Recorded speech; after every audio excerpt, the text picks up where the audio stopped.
What are the biggest differences between a native advertising funnel with Taboola, Outbrain, Yahoo Gemini, and a Facebook ads funnel? In this video, we will take a detailed look into it. By the way, it's not a direct comparison about each traffic source because I think every traffic source has a special reason, a dedicated reason to be there. But we will take a look especially about the differences between Facebook ads and native ads. Hi everyone, my name is Marcel Sattler. I'm the founder of PurpleBlack, a native advertising only agency. So what we are doing on a daily basis is we are managing our clients' campaign, which are performance campaigns. That means that when they put in $1, they want to receive at least $3 or $4. And we're doing that with traffic sources like Taboola and Outbrain, so with native advertising. And therefore, I can share today with you a lot of insights, especially about the differences between Facebook and native. Let's talk about the common sample, which we receive a lot in our agency. So people are coming to us and say, hey, we already have a working Facebook funnel. We saw it's proved, everything is working fine, but we cannot scaling and we currently want to check out other traffic sources like Taboola, like Outbrain, like Yahoo Gemini. And in 99% of the cases, they think they just can put traffic from Taboola, Outbrain, Yahoo Gemini into those Facebook funnel. But unfortunately, that's not working. And let me explain you why is that. Because normally you are familiar, especially when you're already in media buying, you're familiar with social media buying. For example, when something is working on TikTok, it's normally also working on Instagram or Facebook, and vice versa. But that's almost the same audience. And on native, you have a completely different audience and you don't have the same mechanical things which you have on the social media side. For example, there is no real algorithm on native advertising traffic sources. Of course, you can target people by their demographics, like the country, sub-region, device type, and all that stuff. But for example, it's not possible to target people by age or by interests. So let's start with Facebook, how a normal Facebook campaign looks like. Because when you start a new campaign on Facebook, you normally know exactly who you want to target, who's the target audience. And then you start a new campaign, create ad groups, and so on and so forth, and select the right people. Let's say you're in healthcare and you want to generate leads from women over 40.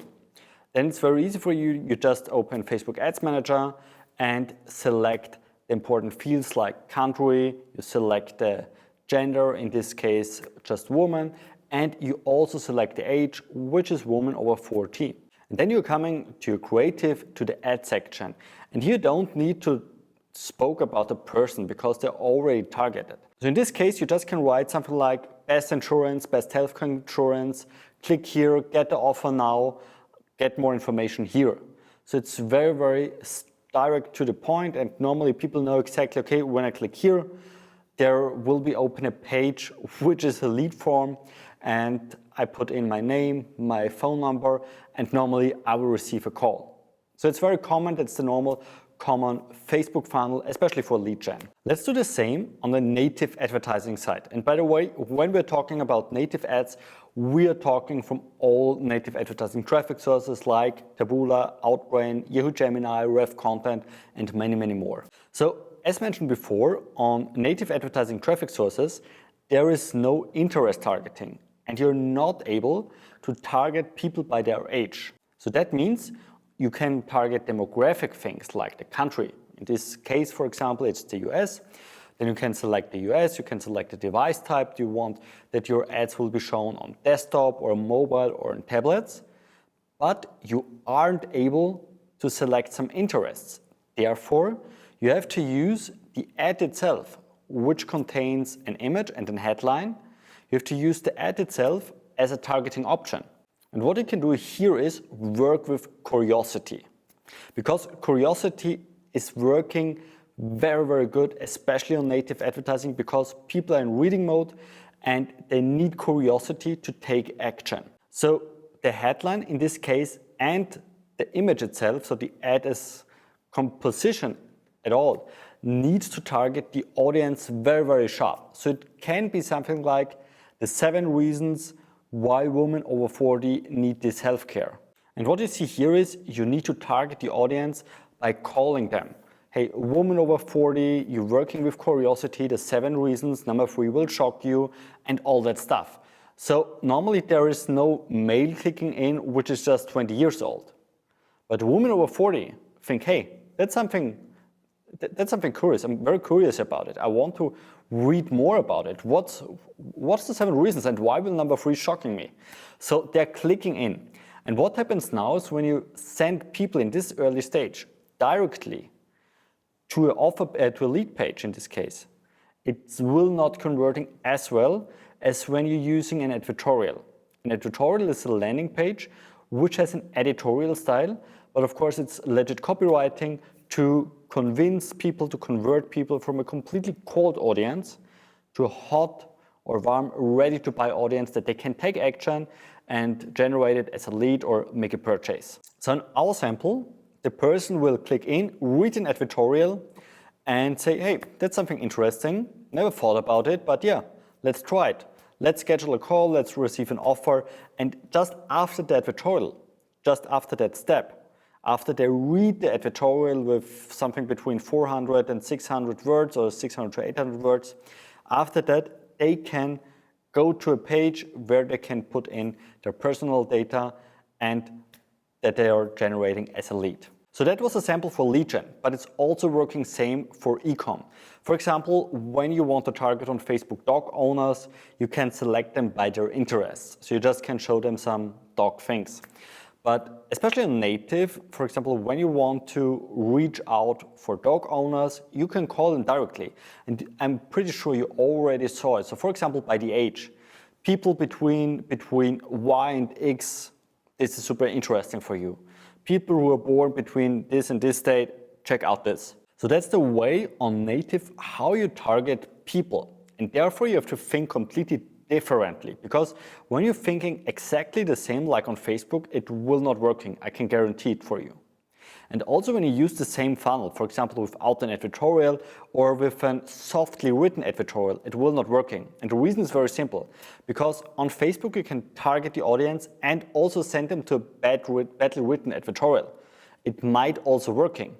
But for example, on native, due to the fact that there is no interest-based targeting, you need a very sharp, precisely editorial where you exactly know that it will be converting. By the way, that's the reason why we're not just only writing one editorial and hoping it's the best one and it's converting. No, we're writing at least 6 to 8 different editorials for every client in the beginning to check it out. And of course, then we always split testing new editorials for higher click-through rates, for higher conversion rates. Very important thing here, because the editorial is the point where you convert people or convince people to purchase your product or your service. As mentioned in the very beginning of this video, I think there is no best or worst traffic source. I think every traffic source is worth it. And there are some advantages of every traffic form. For example, I can tell you a lot of things about native. I know exactly that native is working best when you want to scale or reach a lower CPA. But for example, native doesn't make sense when you just have $1,000. Native doesn't make sense when you have an untested, completely new product where you don't know if it is working. So native might make sense for you. And if you want to know if native ads are making sense for you, check out my other videos here on this channel. So let's come to a quick conclusion.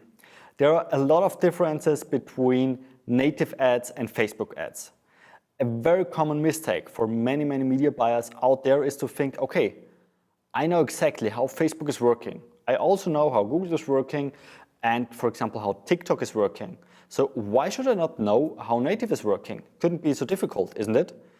But that's the road to lose a lot of money. And I can guarantee you, when you try it by yourself, you will lose a lot of money, not just because I have an agency for native advertising, but because I saw it many times in the past that people tried and people fail or lose a lot of money. So when you start with native and already have an existing Facebook funnel, for example, you have to start almost from scratch, because especially the audience itself is completely different on Facebook than on native. So you have the possibility with native to reach out a completely different audience, which is not using Facebook at all. But of course, you have to rethink the process, you have to rethink the funnel, you have to use other points to convince the person, and you have to use a completely different funnel with advertorials, with ads in front of them, which are also targeting the right audience. I hope that I can show you in this video a little bit more about the most significant differences between a Facebook funnel and a native advertising funnel with traffic sources like Taboola, Outbrain, Yahoo Gemini, and many, many more.